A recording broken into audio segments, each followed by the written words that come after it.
क्या यूपी में हर वोटर तक पहुंच रहे हैं बीएलओ? क्या समय पर सटीक होगी मतदाता सूची?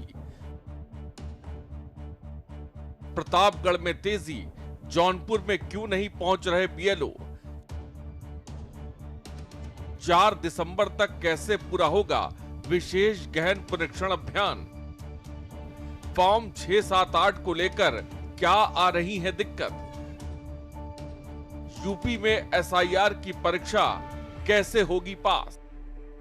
उत्तर प्रदेश में आगामी चुनाव को देखते हुए निर्वाचन आयोग द्वारा शुरू किए गए एसआईआर अभियान के तहत मतदाता सूची के पुनरीक्षण का कार्य 4 नवंबर से 4 दिसंबर तक विशेष अभियान के रूप में चलाया जा रहा है।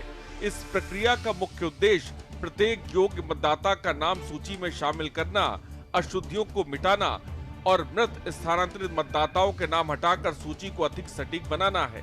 हालांकि अलग अलग जिलों में इस प्रक्रिया की रफ्तार और जमीनी हकीकत अलग अलग नजर आ रही है। जहां प्रतापगढ़ जिले में बीएलओ बूथ लेवल अधिकारी इन दिनों मतदाता सूची के पुनरीक्षण अभियान में तेजी से जुटे हैं और पिछले 2 से 3 दिनों से वे लगातार घर घर जाकर मतदाताओं के फॉर्म वितरित कर रहे हैं। कई स्थानों पर उन्हें रात 8 बजे तक क्षेत्र में पहुंचकर फॉर्म बांटे ताकि कोई भी पात्र मतदाता इस प्रक्रिया से वंचित न रह जाए। इस बार निर्वाचन आयोग के निर्देश पर अभियान को अधिक पारदर्शी और सुलभ बनाने पर जोर दिया गया है। दिक्कत नहीं, फॉर्म बकायदा हमारे घर पे आया है और इन्होंने हमारी पूरी दिक्कत नहीं आई है।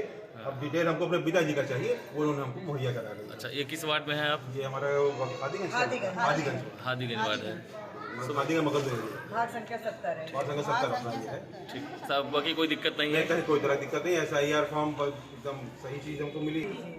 तो एसआईआर फार्म कैसे बट रहा है आपके यहाँ? आ रहे हैं लोग यहाँ कि आपको पहुँचा रहे हैं? आप भी गए और हम खुद स्वयं पहुँचा रहे हैं। रात 8:30 9 बजे तक फॉर्म बांट रहे हैं घर घर जाकर। आप ही के स्कूल में बीएलओ नदारत हैं, एक सफाई कर्मी से एसआईआर फार्म बंटवाया जा रहा है, जमा कराया जा रहा है। वो नगर पालिका के हम दूसरे के बारे में नहीं कुछ जानते, हम अपना काम स्वयं करते हैं ताकि किसी प्रकार की कोई दिक्कत तो नहीं आ रही है? कोई दिक्कत नहीं आ रही है। अगर दिक्कत कहीं भी है तो हम लोग अपने साथ में। क्या एसआईआर की वजह से क्या नाम कट भी रहा है?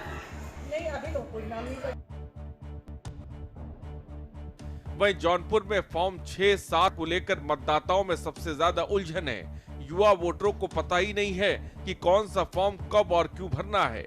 कई जगह ऑनलाइन आवेदन लंबित पड़ा है। एईआरओ स्तर पर सुनवाई कहीं तेज तो कहीं सुस्त नजर आ रही है। कुछ कार्यालयों में दावे आपत्तियों पर तुरंत प्रतिक्रिया मिल रही है, जबकि कई जगह फाइलें रुकी पड़ी हैं। चंदौली में भी जिला प्रशासन ने स्पष्ट निर्देश जारी करते हुए कहा कि निर्धारित समय अवधि के भीतर इस महत्वपूर्ण काम को हर हाल में पूरा किया जाए। इसके लिए अधिकारी न केवल कार्यालय स्तर पर बैठकों के माध्यम से समीक्षा कर रहे हैं, बल्कि फील्ड में स्वयं जाकर कार्य की प्रगति का निरीक्षण भी कर रहे हैं। लेकिन इन सब के बीच कई लोग घर में उपलब्ध न होने, आवश्यक दस्तावेज तुरंत न देने या फॉर्म भरने में उदासीनता दिखाने जैसे कारणों से प्रक्रिया में देरी हो रही है। बिल्कुल, एसआईआर जो हमारा चल रहा है ज़िले में, स्पेशल इंटेंसिव रिवीजन, इसके तहत जो भी हमारी मशीनरी लगाई गई, जिसमें हमारे बीएलओ हैं, सुपरवाइज़र हैं, एईआरओ हैं, ईआरओ हैं, और उसके अलावा हमने ज़िला लेवल से सेक्टर ऑफिसर को भी लगा रखा है।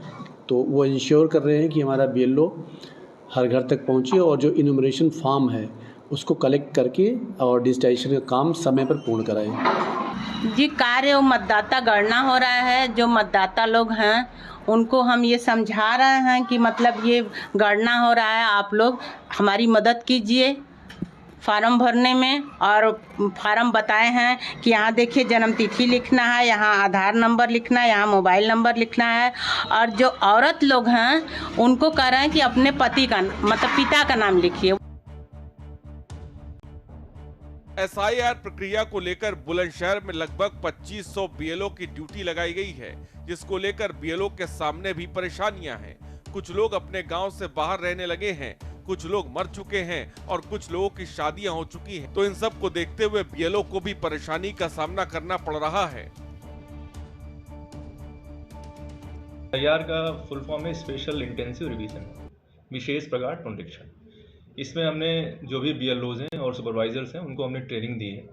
और एक्चुअली इसमें क्या है, जो 2025 की वोटर लिस्ट है उसमें जितने भी वोटर्स हैं उनको एक गणना पत्र इन्यूमरेशन फॉर्म वितरित किया जा रहा है और उसमें कुछ डिटेल्स भरने हैं और भरने के बाद जो है वो अपने साइन से और BLO के माध्यम से वो उसको डिजिटाइज कराया जा रहा है और ये काम हमारा प्रक्रियाधीन है, चल रहा है। नमस्कार, आप देख रहे हैं के न्यूज़ इंडिया। मैं हूं आपके साथ अनिल मीना। बात करते हैं SIR फार्म को लेकर। पूरे देश में SIR फार्म को लेकर तमाम राज्य पूरी तरह से तैयार हैं। अगर बात की जाए उत्तर प्रदेश की, तो उत्तर प्रदेश के प्रत्येक ज़िले में SIR फार्म को लेकर तमाम BLO ड्यूटी पे लगाए गए हैं। अगर जनपद बुलंदशहर की बात करें तो जनपद बुलंदशहर में लगभग 27 लाख मतदाता हैं और 27 लाख मतदाताओं को चिन्हित करने के लिए जनपद बुलंदशहर में करीब 2500 BLO लगाए गए हैं। फार्म मेरे पास व्यक्तिगत रूप से मेरे पास भी आ गए हैं और BLO ने हमारे ने दे दिए हैं और वो बांट भी रहे हैं। बाकी जो लोग खड़े हैं वो सब बतलाएंगे अपनी अपनी बात, किन के पास पहुँचे हैं किन के पास नहीं पहुँचे हैं, लेकिन मेरे पास आ चुके हैं। लेकिन जो प्रक्रिया है जो मेरी जानकारी में है वो यही है कि एक जो सामान्यतः मेरे पास जो लोग आते रहते हैं वो पूछते हैं कि साहब ये 2003 की जो वोटर लिस्ट की बात है वो हमें कहाँ से मिलेगी। तो लगातार देखा जा रहा है कि अभी तक लोगों को इसके बारे में जानकारी भी नहीं है, लेकिन लोग कहीं ना कहीं कुछ लोग जो जागरूक हैं और जो जानकार हैं वो लोग अपने फार्मों की जो प्रक्रिया है उसको पूर्ण कर रहे हैं। लेकिन अधिकांश लोगों का जो ये कहना है कि अभी BLO के द्वारा नहीं तो फार्म पूरे दिए गए और नहीं समझाया गया है, तो कहीं ना कहीं लोग चिंता में है कि आखिरकार ये फार्म किस तरह से भरे जाएंगे। अब देखना यह होगा कि जो अधिकारी हैं BLO को किस तरह से और अधिक निर्देश करते हैं, किस तरह से जो लोगों की जो समस्या बनी हुई है, जो भ्रम की स्थिति पैदा है, उसको दूर कैसे करते हैं, ये आने वाला वक्त बताए। लेकिन SIR फार्म को लेकर लोगों में कहीं ना कहीं चिंता का विषय बना हुआ है। चारों जिलों की रिपोर्ट बता रही है कि SIR प्रक्रिया के लिए प्रशासनिक सक्रियता तो है, लेकिन जमीन पर इसकी रफ्तार और सटीकता BLO की मेहनत और मतदाताओं के सहयोग पर निर्भर करती है। प्रतापगढ़ में फॉर्म जमा करने में तेजी है, जबकि चंदौली में कार्य प्रगति कम है। जौनपुर में BLO की पहुंच और दस्तावेज सत्यापन बड़ी चुनौती है। एक तरफ प्रशासन के दावे हैं तो दूसरी तरफ मतदाताओं की परेशानी। यूपी में SIR परीक्षा में कैसे पास होगा, ये बड़ा सवाल है।